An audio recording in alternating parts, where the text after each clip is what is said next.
Okay, y'all. This is absolutely terrible and totally illegal.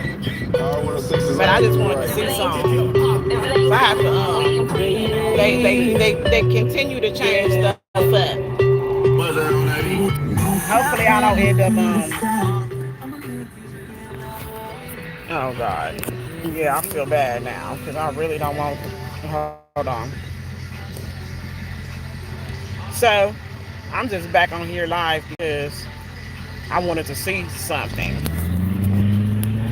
And I'm seeing it. So what I wanted to see was exactly what was going on with this feature. And I had to download something on my phone in order to go live, which I didn't have to do it before, but I guess that's the new thing now. I don't know. And I wanted to see while I'm driving. Did y'all see this? I wanted to see if you know what was going on because I'm not sure. I know I put public, but I wanted to see if anybody ended up on here because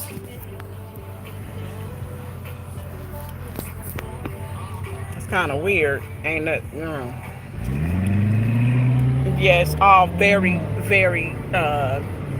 regulated. I could tell. Like I said, they doing a whole lot. I'm curious to see if we got audio too. That's another reason why I'm going live because I'm curious to see if I have audio because I didn't have any audio last time, and for some reason they got me on high alert for censorship. And again, I mean, you Google people better be hella happy that I'm not trying to make this no career and I could care less and I've been on this thing and I ain't never tried to do nothing major. I'll sue you motherfuckers because you are out of control with to make sure that my voice and voices like mine are not heard. Okay, let's be clear. I don't need Google. I know you're a federal, FBI, CIA, government funded entity at this point. And you got all this, like I said, you're watching people as well as blocking people as well as censoring people. And it's so obvious, it's so ridiculous. I can see all the mess that you guys put in my feed because you guys again are full of censorship and trying to stop necessary voices from being heard. The fact is, like I said, we all know that you guys are the same propaganda machine as every other network at this point, and nobody who is real is taking you seriously because again, you started off as an individual entity with your own platform, allowing other people to use your platform to have their voices. Now you are in total cahoots with the government, the FBI and the CIA, again, to get the what you want out, the people that you want, their idiot voices plaguing our community. Those are the people that you want to be heard. And folks who are actually trying to enlighten, folks who are actually trying to give some positive input, you are definitely censoring. I would start talking about politics, but right now that's not really my goal. So I can see people popping in and out now, but I don't know if you can hear me. So that is my point. My point is I'm trying to figure out if I can be heard because the last time I was going live from my phone, I was in Los Angeles showing all the gentrification and talking about how we need to get into the gentrification of our communities.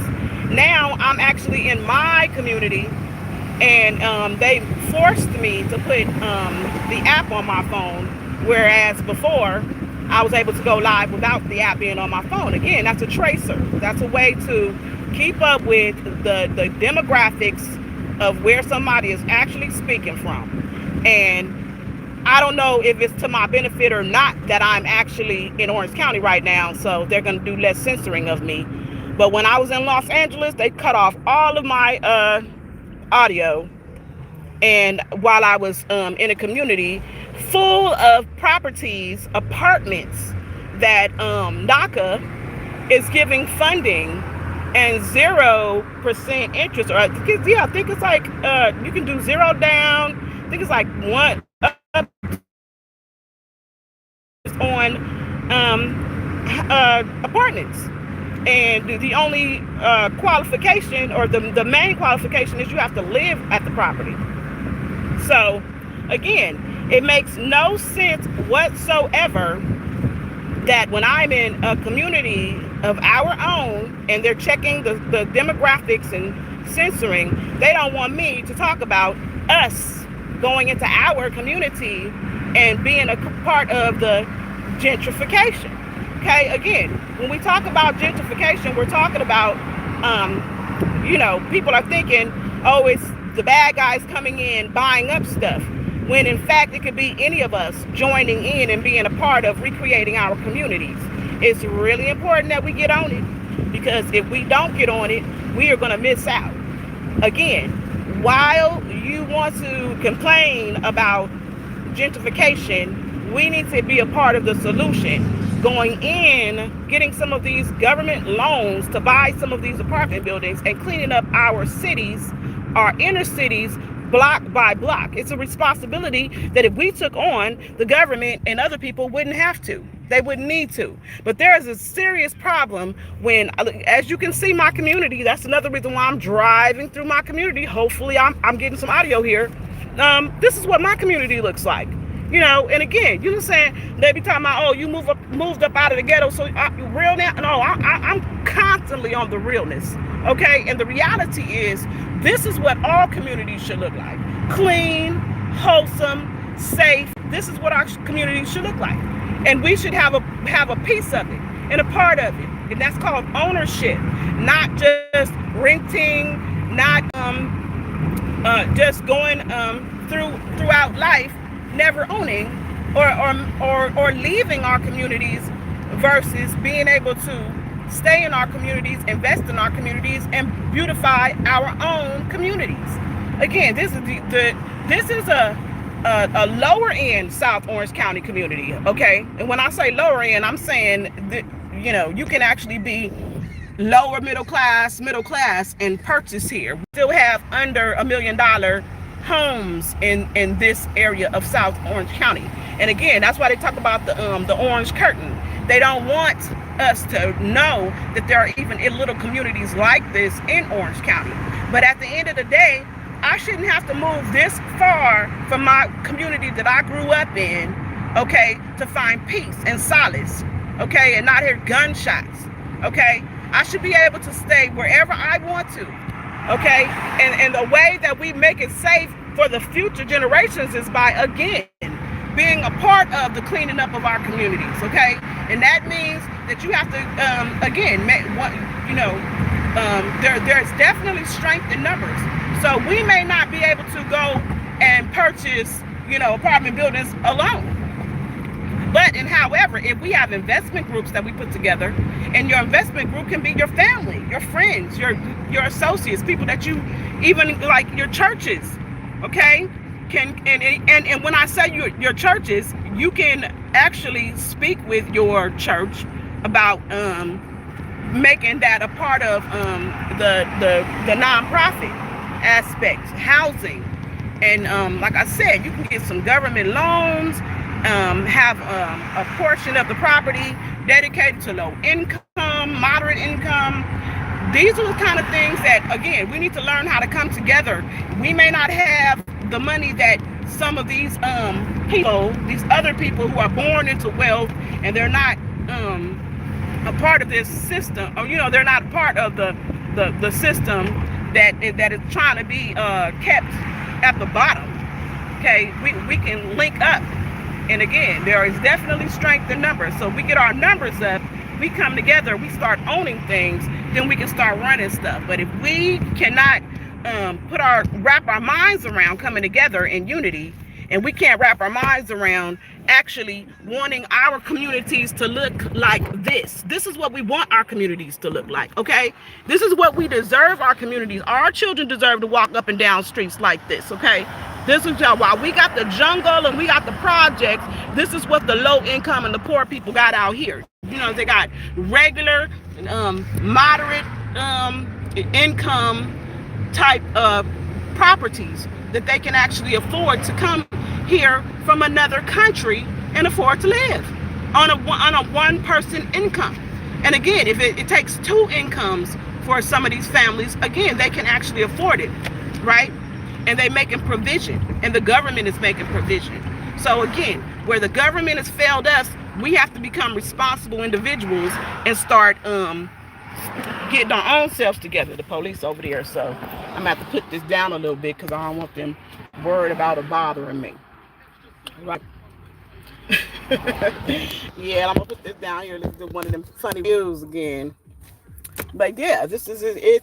I'm turning the blinker off too because I don't want you all to hear all that. And then I got the radio playing. But yeah, so y'all want me to show y'all Babylon? There you go. See, this is what I put the phone down for because they was going across. Now that they're gone, I can get back on here again. But yeah, so it's our responsibility as a people, and folks love to, you know, talk about all this black consciousness that I don't believe in it. I don't believe that black folks really love each other. Folks like to pretend like they love each other while competing with one another and kicking each other's backs in, trying to see who got the most and who the best and who better and who car look better, who house is better, who house is bigger, this, that, and the other. Let me tell you something about that. You can have the biggest house, the baddest house, the most cars, the this, the that, but you can't take none of that stuff with you.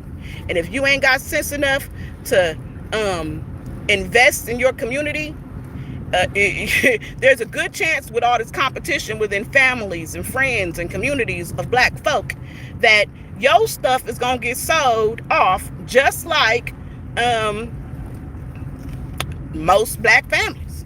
Okay, so you can be the $1 millionaire in your family or the $1,000 heir. When I say that, you can be the 1 6-figure nigga in your family. However, once you get up out of here, if you've not laid a foundation, you ain't got no trust accounts, you ain't got no plan.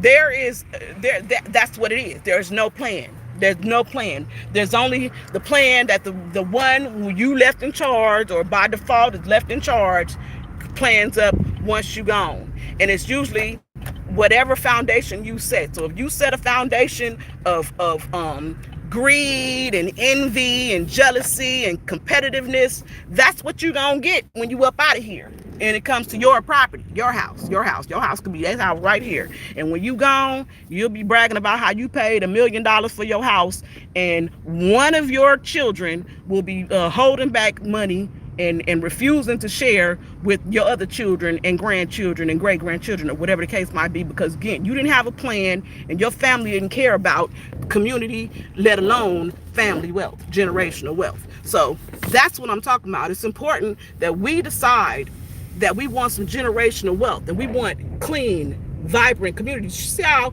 clean and new this community appears to be? Okay, why can you see that? I mean, I complained when I got out here, like, these houses are way too close together, blah, blah, blah, blah, blah.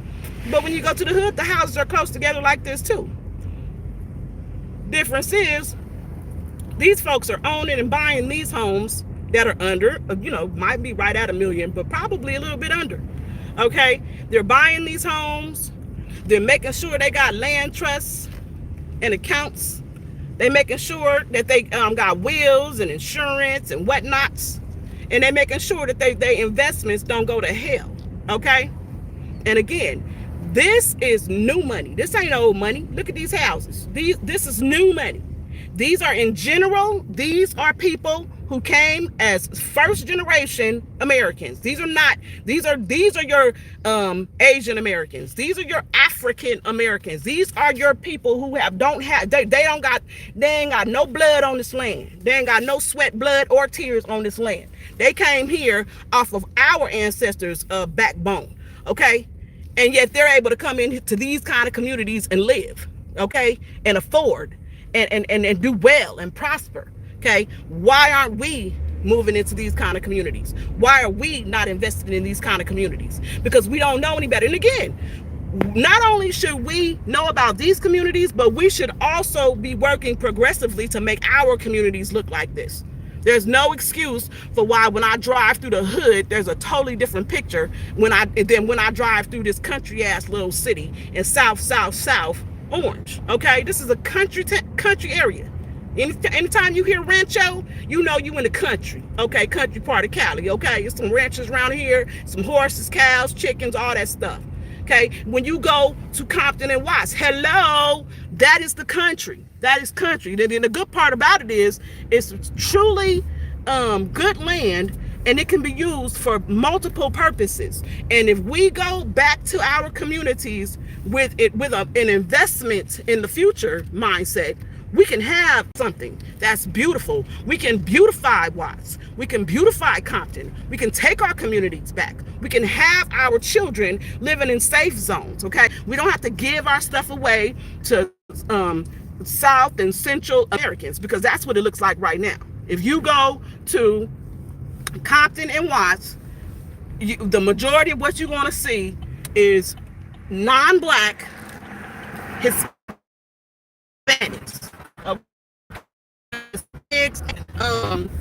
Not even Mexicans, but it's not just Mexican, it really Latinos. And again, even them, they ain't got no sweat, blood, tears in this land. They got their own country that they fleeing from, coming here. And like I said, they move into our little communities because we're not safeguarding them, and we're not investing in them, and we're not finding what are our ancestors. And when I said my ancestors, I'm talking about my grandmother saw the value in Watts. So therefore she purchased in Watts. And she even owned her house and back house in Watts for years. Even after she bought her property in the San Fernando Valley, she kept that property until she, at a certain point, she just got too old and it was hard to manage. And I wish that I was old enough to have taken over that property, but I wasn't. And none of her children were smart enough to keep that property. Okay, but again, those properties now are being taken over by the bank or by other people, probably investment groups like I'm talking about. Okay, I'm just driving around my community because again, this is what I'm talking about. This is what I'm talking about. This is what all communities should be looking like. Okay, not just you drive how many miles south to find some peace and refuge. It's not okay. We should not settle for it. We should be fully aware that there has to be change, and we have to be a part of that change. We can't be, like I said, we can't complain about gentrification. We need to join in on beautifying our communities. It starts with us, okay? It starts with us. And again, we need to get up out of this competition, family competition, race competition, whatever. If we unite as Black Native Americans, okay, and start understanding that we ain't gonna be here forever, so we need to take care of our business while we are here. We need to invest in our future. We need to understand what legacy building is. Once we get that portion of reality straight, we can do something. But until we start recognizing that we are nothing without each other, we're just irrelevant. We're irrelevant. Like I said, I don't care if you are the millionaire of the family. If you're the only one in the family that got a piece of wealth and care about anything, that's going to be a problem, because you're going to leave this place. Okay, so it makes more sense for us to gather, lock arms, and from the least of us to the so-called most of us, get an understanding that it's not about one person in the family. It's not about one family in the community. It's about the whole community and all of the families involved coming together and making things make a whole lot more sense than it's making right now, because it ain't making no sense. Okay, I'm about to go. Hopefully there is some audio, but I'm about to go. Like I said, this is what it is. This is what it is.